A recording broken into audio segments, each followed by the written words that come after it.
Louvado seja nosso Senhor Jesus Cristo. Vamos dar mais um passo na nossa formação permanente do curso de liturgia. Você já parou para pensar que em cada celebração que participamos, Jesus nos ensina uma lição e passa uma tarefa de casa? Nem sempre, é verdade, nós fazemos essa tarefa que recebemos, mas na celebração nós nos comprometemos a fazê-la. Essa é a nossa missão de hoje, entender a lição do dia e o compromisso gerado por ela. O que celebramos nós já sabemos, o memorial do mistério pascal de Jesus Cristo. Agora chegamos ao momento da liturgia da palavra propriamente dito e nos questionamos, por que celebramos?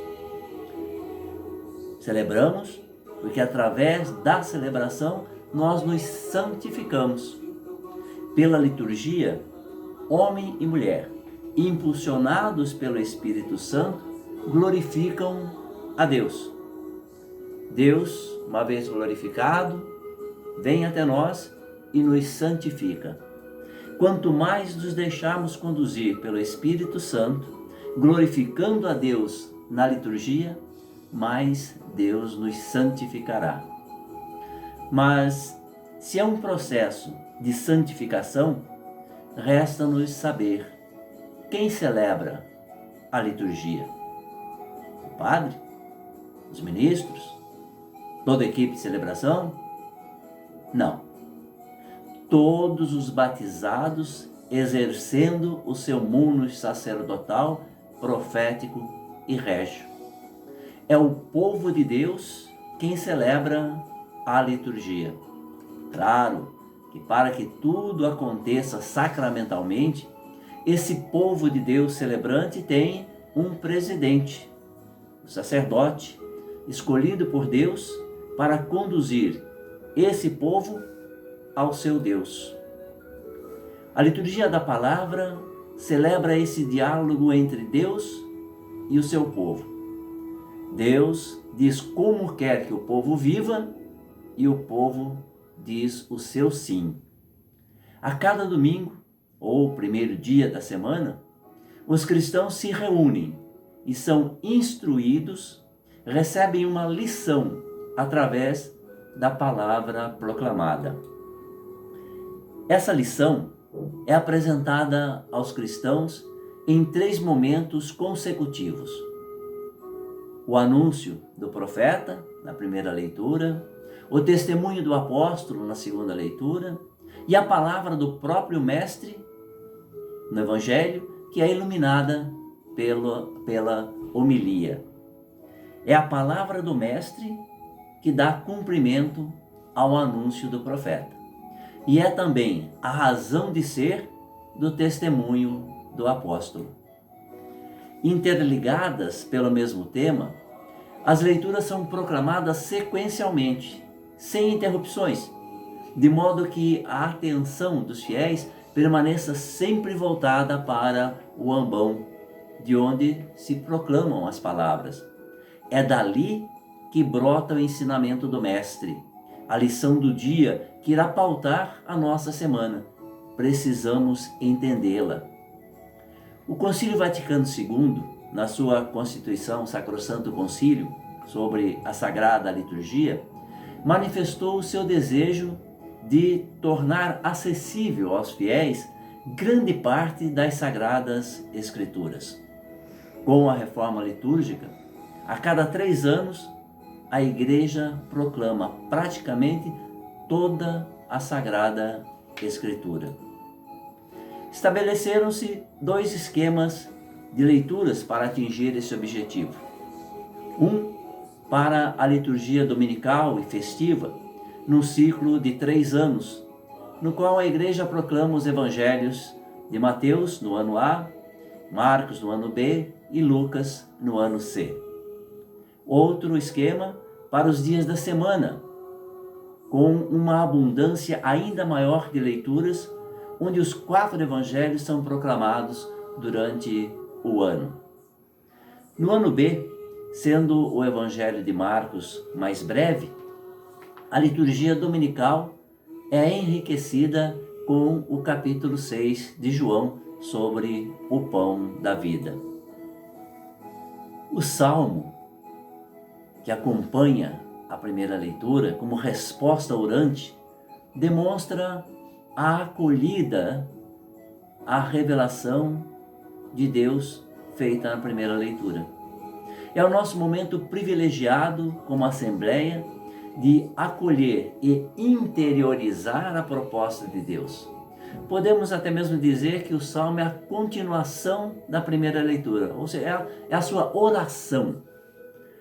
Não sendo possível cantar o Salmo, deve ao menos ser recitado por um leitor, participando a Assembleia do refrão. Como salmodiar? Os salmos são poemas de louvor. Embora às vezes sejam proclamados em forma de leitura, atendendo ao seu gênero literário, chamam-se com razão em hebraico Tehillim, ou seja, cântico de louvor, e em grego psalmoi, isto é, cânticos para entoar ao som do saltério. De fato, todos os salmos têm um caráter musical que determina a maneira conveniente de dizê-lo. Por isso, mesmo que recitado sem instrumento, sem um canto, ou individualmente em silêncio, a pessoa se deixa levar pelo caráter musical dos salmos. Vamos para a segunda leitura. A segunda leitura, quando prescrita, tem por finalidade despertar em nós o compromisso através do testemunho dos apóstolos, preparando-nos para o Evangelho. Ela tem, na história da salvação, um grande significado. Os apóstolos viveram o projeto de Jesus. Nós também podemos vivê-lo. Vamos então aclamar o Evangelho. Quando cantamos a aclamação ao Evangelho, estamos, na verdade, festejando aquele que vem anunciar a Boa Nova, Jesus Cristo. Por isso, nos levantamos para aclamá-lo. A mensagem do Evangelho é sempre o anúncio da salvação. É o momento em que o próprio Cristo reservou para falar conosco. Por isso o Evangelho é tão atualizado. Precisamos estar atentos. O ministro que vai proclamar o Evangelho saúda o povo, traça o sinal da cruz no livro e anuncia a proclamação, persignando-se na fronte, sobre os lábios e no peito. Pelo sinal da cruz na testa, o ministro do Evangelho pede que a mensagem do Evangelho que será lida penetre na mente dos ouvintes.